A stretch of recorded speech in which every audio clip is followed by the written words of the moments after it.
하늘에 있는 모든 별들은 사실 F는 ma와 중력에 따라서 사과와 똑같이 움직이고 있지만 단지 원운동을 할 조건이 됐을 뿐이죠. 이렇게 신이 존재할 수 있는 공간을 없애버린 겁니다. 그러니까 F는 ma는 정말 많은 일을 한꺼번에 했어요. 자, 그럼 이제 F는 ma가 갖고 있는 또 하나의 이제 수학적 측면을 보여드릴 텐데 여기에도 심오한 어떤 그 철학적 의미가 있어요. 자, F는 ma라고 제가 쓰면은 이건 되게 정겨워 보이기도 해요. 내가 알고 있는 알파벳들로 돼 있잖아요. 근데 제가 F는 ma의 진짜 모습을 보여드리면 아마 소스라치실 분도 계실 텐데요. 자, 보여드리죠. 뭐 이게 나왔을 때 이렇게 좋아하시는 분은 본 적 없어요. 사실. 그렇죠? 네. 아, 그렇지. 내가 이래서 물리를 싫어했지 하면서 F는 ma 어째 재밌더라. 잠시 잊어먹고 있었습니다. 그렇죠. 잠시 잊고 계셨죠? 네. 이게 정체를 보여드린 건데요. 사실 A라 그랬을 때 A는 속도의 변화인데 그걸 정확히 수학적으로 표현하면 속도의 시간 미분입니다. 아, 그래, 미분. 그렇죠? 우리에게 필요한 건 사실 엄밀하게는 위치예요. 어디에 있는지를 알아야 되는 거잖아요. 이와 같이 미분으로 쓰여진 식으로부터 x를 끄집어내는 과정을 미분의 역과정인데요. 적분이라 그래요. 뉴턴은 F는 ma를 만들 때 아예 미적분도 같이 만들었어요. 패키지로. 정말 대단한 사람이죠. 미분을 이해하려면 극한을 알아야 되고요. 극한을 바로 도입할 수 없어서 수열부터 배우자. 다음에 이것들의 해는 이제 그 실제로 적분에서 구해보면 1차 함수, 2차 함수, 3차 함수, 사인, 코사인 같은 게 나와요. 여러분이 고등학교 때 배웠던 수학의 80%는 바로 이 F는 ma 때문에 배운 겁니다. 이런 뉴턴? 뉴턴! 그렇죠. 네, 바로 뉴턴이 아니었으면 여러분 고등학교 수학의 한 절반이 날아가요. 자, 그래서 쉽진 않지만 이 식이 갖고 있는 제가 의미를 맛보게 해드리려고 하는데요. 맛보고 싶지 않다고요? 자, 보여주세요. 뭐야 저게? 근데 물리학자가 나온 이상 수식이 안 나올 수는 없어요. 이게 우리 언어인데 어떻게 하겠어요? 그래서 사실은 그 A를 제가 가속도라고 했을 때 이렇게 쓰는 겁니다. 근데 이 식을 가지고는 우리가 F는 ma의 철학적 의미를 알기가 어려워서 이 식을 한번 변형한 건데요.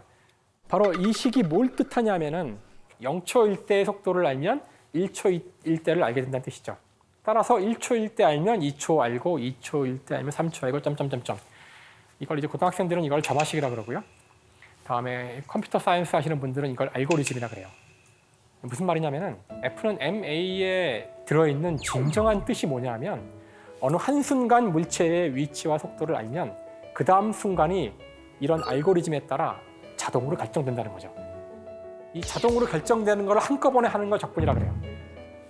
바로 우주를 기술하는 우주의 모든 점들이 움직이는 그런 알고리즘이 F는 ma인데 F는 ma가 지금 보여드린 것처럼 어느 순간의 위치와 속도가 그 다음 순간의 위치와 속도를 정해주는 식으로 되어 있다는 뜻은 우주는 저 규칙에 따라 자동 작동하는 더 이상 누군가의 개입이 필요하지 않은 자동 작동 기계란 뜻이에요. 하지만 이제 20세기가 되면 이 뉴턴의 생각이 틀렸다는 사실을 알게 돼요. 아주 오랫동안 특히 이제 이 뉴턴의 물리학에서는 움직이는 이 물질과 그 배경이 되는 시간과 공간은 서로 전혀 관련이 없었어요. 자, 이건 어떤 뜻이냐면은 여러분이 지금 보시기에 저는 정지에 있잖아요. 근데 저는 정말 정지한 게 맞나요? 지구가 돌잖아요. 그러니까 지구 밖에 있는 누군가가 저를 본다면 지구의 자전 속도로 돌 텐데 근데 저는 왜 정지해 있다고 생각하시죠? 그래서 뉴턴은 프린키피압에서 인류 역상 최초의 말을 하는 건데요. 나는 지금부터 이 책에서 시간과 공간에 대한 말을 계속 할 텐데 이것들은 완벽한 절대적인 시간과 공간이다. 지구의 움직임과 무관한 수학과 같은 절대적 시간과 공간. 하지만 20세기에 들어서서 이제 물리학자들이 새로운 사실을 알게 되는데 물질이 시간과 공간에 영향을 준다는 사실을 알게 돼요. 과연 누구일지 우리 모두가 알고 있는 과학자 바로 아인슈타인이죠. 아인슈타인은 1905년에 특수상대성 이론이라는 이론을 만들게 되는데요. 이것이 그 논문이 나온 곳이죠. 사실 아인슈타인은 이 시기에 특허청에서 일을 하고 있었어요. 좀 이상하죠? 그렇게 위대한 물리학자면 대학에 있어야 되는 거 아니야? 연구소에 그러네요. 있어야 하는 거 아닌가? 그렇죠. 근데 아인슈타인은 이때 특허청에서 그것도 말단 기사로 그나마 그 자리도 친구의 도움으로 간신히 얻은 거예요. 지금으로 치면 약간 뭐랄까 뒤로 들어간 거죠. 그래서 들어가서 본인은 행복하게 낮에만 일하고 밤에는 물리 공부하면서 연구를 했다고 하는데요. 이 당시에 그 아인슈타인이 어떤 문제를 고민하고 있었냐면은 시간을 재는 문제를 고민하고 있었어요. 그게 왜 중요한 문제일까? 왜냐하면은 아인슈타인이 살고 있었던 그 19세기인데요. 어떤 문화적 그 변화가 일어나냐면은 철도가 놓입니다. 전국에. 철도가 놓이자 사람들은 더 빠르게 이동할 수가 있었어요. 그런데 어떤 문제가 생기느냐. 철도는 떠나는 시간과 도착하는 시간 같은 게 정확히 정의가 돼야 돼요. 그러려면은 전국을 통틀어서 시간이 통일되어 있어야 됩니다. 지금은 당연한 생각이지만 그 당시는 시간이 통일되어 있지 않았어요. 사람들이 뭐 움직여봐야 말 타고 옆마을 가는 게 다인데 우리 마을의 시간과 옆마을의 시간, 뉴욕의 시간과 LA 시간을 맞춰야 된다는 생각 자체가 필요 없었던 시기였던 거죠. 그래서 각 도시는 자기마다의 시간이 있어요. 자기 머리 꼭대기에 태양이 올 때가 12시예요. 하지만 기차가 이제 그 도시들을 꿰뚫고 다니기 시작하자 뉴욕에서 시계를 가지고 떠나는 시간 이야기하고 이동 중에 또 시계를 바꾸고 이러면 엉망진창이 되잖아요. 그래서 표준시라는 개념이 나오게 돼요. 처음에 표준시를 만들자고 했을 때 각 도시가 저항합니다. 아니 우리 시간도 우리 마음대로 못 정해? 막 싸우는 거죠. 몇 차례 회의가 결렬되는데요. 결국은 표준시가 정해져요. 어떻게 하냐면은 그 철도청이죠. 그러니까 철도업자들이 자기 멋대로 그냥 시간을 정해버려요. 그러자 도시가 안 따라갈 방법이 없어요. 안 따라갔다가 시간 그 기차를 다 놓치잖아요. 그래서 이 당시에 특허청에 나왔던 수많은 특허들 중에 하나가 이런 거예요. A 도시와 B 도시의 시간을 맞추는 거죠. 어떻게 하면 전신기를 이용해서 동시에 시간을 동기화시키느냐. 이런 특허들을 검토하고 있던 아인슈타인이 아마 시간의 본질에 대해서 고민을 많이 했을 것 같아요. 그래서 놀랍게도 시간의 본질이 뭘까? 시간이란 무엇인가? 이런 고민을 하다가 이제 오늘날 우리가 알고 있는 특수상대성 이론이라는 놀라운 시공간에 대한 모든 개념을 깨는 그런 결과를 얻게 됩니다. 여러분은 절대로 이 상대성 이론을 제 이야기를 듣고 이해할 수 없습니다. 하지만 어떤 맛인지는 알게 될 거예요. 자, 그 아인슈타인 상대성 이론의 핵심은 이거예요. 시간의 본질이 무엇인지를 알려고 하지 말고 시간을 잰다는 것이 뭘까? 그래서 지금부터는 제가 시간을 어떻게 재는 건지만 이야기할 거예요. 그게 시간이라고 그냥 얘기할 거고요. 이러면은 아인슈타인의 결론을 도달하게 돼요. 자, 지금 이 경우는 그 움직이는 물체인데요. 그 물체에 타 있는 사람이에요. 자, 여기 땅바닥에 여기 빛이 있어요. 여기서 빛을 쏠 텐데 빛을 쏘는 순간 시간을 딱 재요. 뭐 예를 들어 1시라고 합시다. 그럼 빛이 이렇게 올라가서 천정에 거울이 있는데 거울에 부딪혀서 다시 원위치로 돌아올 거예요. 네. 다시 돌아오는 순간 또 시간을 재요. 1시 1초라 그럴게요. 그러면 1초의 시간이 걸렸구나 하고 알 수 있을 거예요. 그렇죠? 이제는 이 움직이는 사람을 밖에서 누군가 보고 있어요. 이 사람이 볼 때는 이 안에서 일어난 사건이 어떻게 보이냐면은 출발한 빛이 원위치로 돌아오기 위해서는 이렇게 사선으로 진행하는 수밖에 없어요. 근데 밖에 사람도 시간을 재겠죠? 근데 밖에 사람이 시간을 재서 속도를 계산한다면은 결국은 길이가 시간과 같아요. 멀면 더 오래 걸리겠죠. 그럼 금방 여러분이 두 개를 비교해봐도 아시겠지만 이렇게 이동한 거리가 이렇게 이동한 거리보다 더 길어요. 즉, 안에서 시간을 잰 것과 밖에서 시간을 잰 것은 서로 시간의 길이가 다르게 나올 수밖에 없다는 뜻입니다. 그래서 안에 탄 사람은 1초라고 하는데 밖에 사람은 2초라고 할 거란 얘기죠. 그럼 누가 맞을까? 이럴 때 아인슈타인은 둘 다 맞다. 그래서 상대성 이론이에요. 둘 다 맞아요. 왜요? 다쳐요 이제. 제가 이것이 현재 우리 생활에 쓰이는 부분이 있기 때문에 그 예를 들어드리려고 해요. 바로 GPS죠.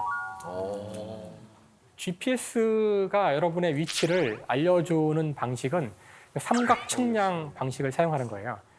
여러분이 자신의 위치가 어디 있는지를 알기 위해서 거리들만 가지고 자신의 위치를 알 수도 있어요. 제가 하는 이야기를 듣고 여기가 어딘지를 맞힐 수 있을까요? 서울역에서 5.5km 떨어져 있어요. 수서역에서는 17.5km 떨어져 있어요. 빈프공항에서는 10.5km 떨어져 있어요. 제가 한 이야기를 갖고 여러분이 지도를 펼쳐놓은 다음에 세 점을 중심으로 원을 3개 그리면 이 세 원이 한 점에서 만나거든요. 그러면은 위치를 알 수 있죠.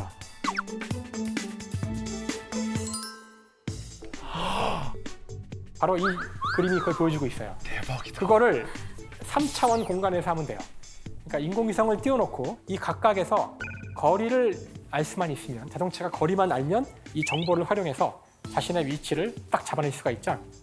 자, 그런데 여기에 어떻게 상대성 이론이 들어오느냐. 왜 들어오냐면은 실제로 이런 것들이 움직이고 있거든요. 움직이고 있으면 시간이 다르게 간다네. 실제 움직이는 물체는 시간이 좀 느리게 가요. 그러면 지금 우리가 시간을 서로 이야기해서 거리를 재고 있으니까 시간이 조금 잘못될 수 있다는 뜻이에요. 그래봤자 조금일 텐데요. 그렇죠? 저걸 무시하면은 10m 이내로 측정할 수 없어요. 여러분의 위치를 10m 이내로 알기 위해서는 상대성 이론에 의한 보정을 해줘야 돼요. 실제 하고 있어요. 여러분 내비게이터 하고 있습니다. 내비게이터가 더 똑똑하죠, 우리보다. 그렇죠? 이런 상대성 이론을 알고 있어요.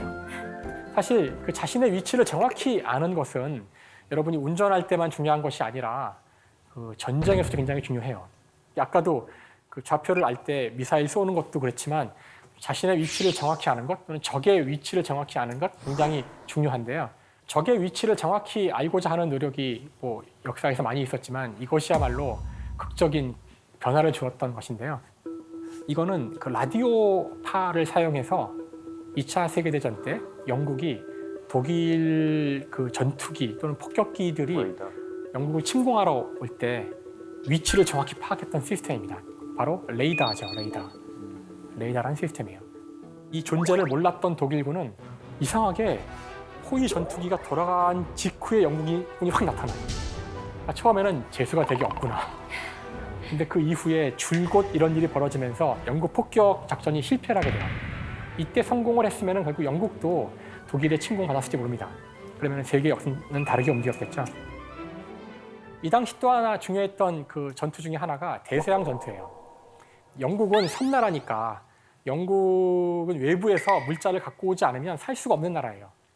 그런데 영국으로 가는 모든 배들을 독일의 잠수함들이 다 습격을 해서 없앱니다. 그게 나중에는 그 영국으로 오는 물자의 거의 반이 물에 가라앉을 만큼 영국이 살아가기가 힘들 만큼의 상황이 돼요. 그래서 잠수함을 탐지를 해야 되는데 너무 힘든 거예요. 핵심은 저걸 작게 만들어서 비행기에 탑재할 수만 있으면, 이 정도면 지금 미터급에 해당하는 라디오파를 사용하는 거고요. 저걸 작게 만들면 마이크로파라 그래요. 그래서 마이크로파로 작동하는 레이더를 만들어서 비행기에 탑재하고요. 독일군 유보트는 전멸합니다. 이때부터 전세가 뒤집히죠. 이제 이 이후 대서양은 이제 영국과 미국의 바다가 되고요. 곧 영국의 수많은 물자를 보내서 이제 멸망의 상작전이라고 하죠. 이때 사용한 이 마이크로파, 작은 단파인데요. 이 마이크로파를 가지고 이거를 연구하던 중에 연구원 중에 한 사람이 주머니에 초콜릿을 하나 넣고 막 실험을 하고 있었는데 실험이 끝나고 봤더니 이 초콜릿이 다 녹은 거예요. 그래서 내가 오늘 몸에 열이 많이 났나? 근데 자꾸 녹아요. 아무리 실험을 해도. 자꾸 보니까. 나중에 알게 된 것은 혹시 이 마이크로파가 초콜릿을 녹인 게 아닐까? 이제 그걸 이제 연구를 하다 보니 마이크로웨이브 오븐, 전자레인지가 되는 거죠. 바로 이것이 초창기 1950년대에 쓰던 전자레인지 오븐의 모습이에요.